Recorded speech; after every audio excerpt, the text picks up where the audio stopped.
देख ले भाई, देख ले। यहाँ पढ़ना है तो मटक देखेंगे।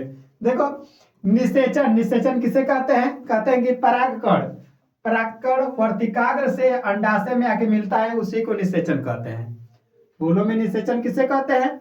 परागकण वर्तिकाग्र से आके अंडाशय से मिलता है, उसी को निषेचन कहते हैं।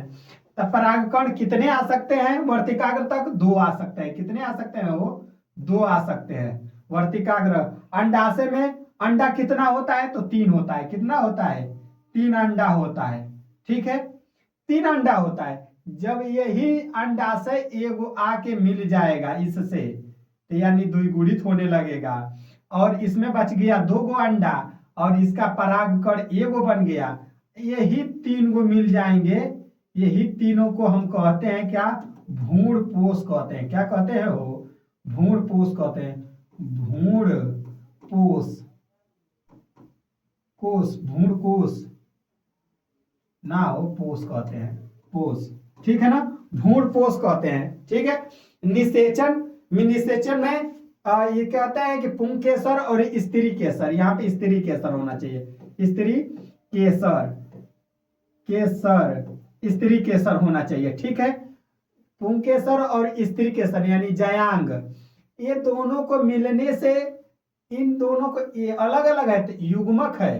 क्या है? युग्मक है। दोनों मिल गया तो युग्मनज बना दिया। युग्मनज थोड़ा सा विकसित होगा तो भ्रूण बना देगा, भ्रूण विकसित होके फल बना देगा।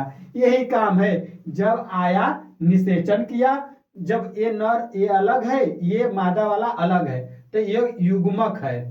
क्या है? युग्मक है। और जब दोनों आके आपस में मिल गए, क्या हो गए? आपस में मिल गए, तो इन दोनों को मिलने को हम युग्मनज कहते हैं। ठीक है, युग्मनज।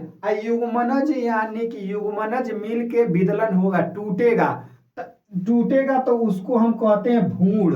क्या कहते हैं? भ्रूण।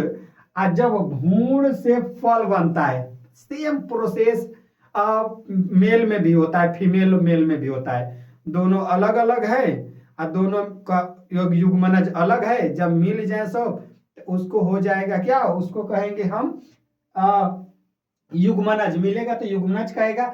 और जब रुक जाएगा, जब रुक जाएगा उसे हम कहते हैं भ्रूण। उसको क्या कहते हैं? भ्रूण। और जब आ जाएगा उसे बेबी कहते हैं। सेम प्रोसेस पेड़ पौधों में भी होता है, मानव ही जैसा होता है।